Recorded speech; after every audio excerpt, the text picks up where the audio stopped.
welcome to Centurions Corner, and today we are doing another crossover clone trooper, and we are using the captain here. He's already got his red and his white and stuff on here, but we're going to overpaint him because I want to do something else with the new clone molds at a later date. So we're going to do a crossover with St George, as we're all kind of patriotic at the moment for the UEFA Cup final with England going into it. So this is prior. Whether we win or lose, I do not know, but I just thought it'd be quite nice to have a St George, kind of sort of like Templar Knight, even though St George is kind of represented as a Templar Knight, but they're Spanish. I don't know, but either way, we're going to cross that over and pull it on to this guy. So I guess without further ado, let's crack on with it. Hello and welcome back to the channel. If you're new here, don't forget to hit the like button and subscribe. You can comment down below if you've got any questions, and if you are old and you haven't hit the subscribe button, what are you doing? Then please, thank you for all the support, it really appreciated, and I love you all.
SCP 4303, Captain Cent, was a captain in the Crusader Legion, wielding his former Jedi General saber. He vanquished the Separatist army upon 2 victory.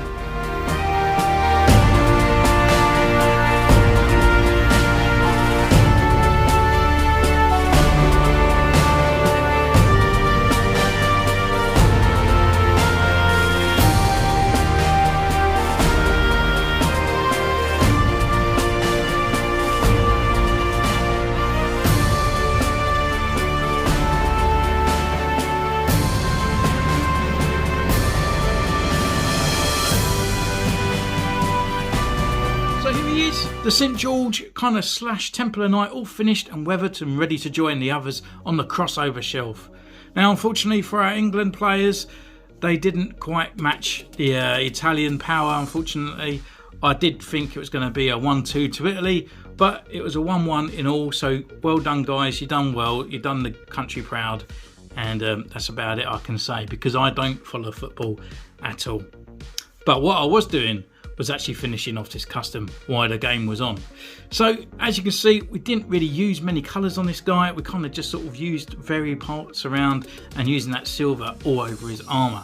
So the colours that we did use, we used this silver chrome, which I really like. I think it's actually better than the aluminium one, and that's X11, and I'll put all the descriptions down below, which I am affiliated with Amazon, so it does help out the channel if you do buy from there. For the lightsaber, I've just used the sky blue X14. It's just a nice blue there. I did try the clear blue because I wanted it transparent, but unfortunately it's a bit too dark, so I just went and just painted it that light blue. Also, I did use the white X2, but you wouldn't need to use this unless you're actually got a full clone trooper that is white. I just had to repaint over those red lines on his shoulders. The gold, which is a really nice paint as well, is X12 gold leaf, and that's just doing all those details on there, and it's really a nice colour and really shows up quite nicely, and it actually applies to it as well, because sometimes they're a little bit loose, kind of oily, but this one was really nice to paint with. And then last but no means least, we used the X7 red for the St. George's cross. So let's take a closer look at the figure. So obviously the inspiration was a Templar Knight with the St. George. He wasn't actually a Templar Knight at all. I think he was something else, but that's a history lesson for another day. But yeah, as you can see, just kind of taken that kind of inspiration from it. So we have silvered up the helmet there with the gold details as well, just golding up the sort of fin on the top and around on the back on those bits. We have done a dark wash over the top, so as you can see there's nice sort of weathering and sort of marks all over his shoulders. We have got the crosses on there that we've done in the gold, and that was from the inspiration from this picture that I got on Google for these parts here. Otherwise I would have done them red, not seeing it being gold before. We got the actual cross on here, which is quite nice, going straight down to his torso. Maybe I should have carried on that red a little bit more on there, but nonetheless it looks fine. So I just golded off these bits here because it has got a buckle. I was thinking about doing like kind of like a holster that comes across and down on here, but I just don't think it would look right. If it was a broadsword I might have done that, but because it's like a lightsaber-esque, I kind of just kept it so you would just clip it to his belt. Down here I just used one of my white t-shirts. As you can see, it's the end of the sleeve with the actual part here, so I didn't want it to fray too much, so that's why I used a bit with the seam at the bottom, and I just cut away with the Stanley knife just to give it a little bit more fray, and then obviously dark washed all the holes and torns and rips just to make it look like it's very weathered and he's gone through a few wars in that time. And on the back of the belt as well, from the brown, we've actually goldened the actual thermal detonator, and as you can see I've done it all on his arms around on here, and I think I did a trim around on these gloves. It doesn't really show off as much, but obviously I've done his comm with the gold, a few other sort of details on his knees, and the rest is silver. So yeah, I actually kind of like the look of him. I was actually talking to one of the guys at work, just thinking like it'd be quite cool to do an English kind of sort of transition over into the clone trooper and see what it looked like and what it come out like, and this is what we thought of. So thank you so much for joining me on this one. I hope it's inspired you to create your own clones or put an extra little mix in there to see what else you can come up with. You can subscribe, you can ding the bell, you can comment down below if you like this video, or if you just want highlights and tips. So thank you so again, and I'll see you next time. Take care. Bye.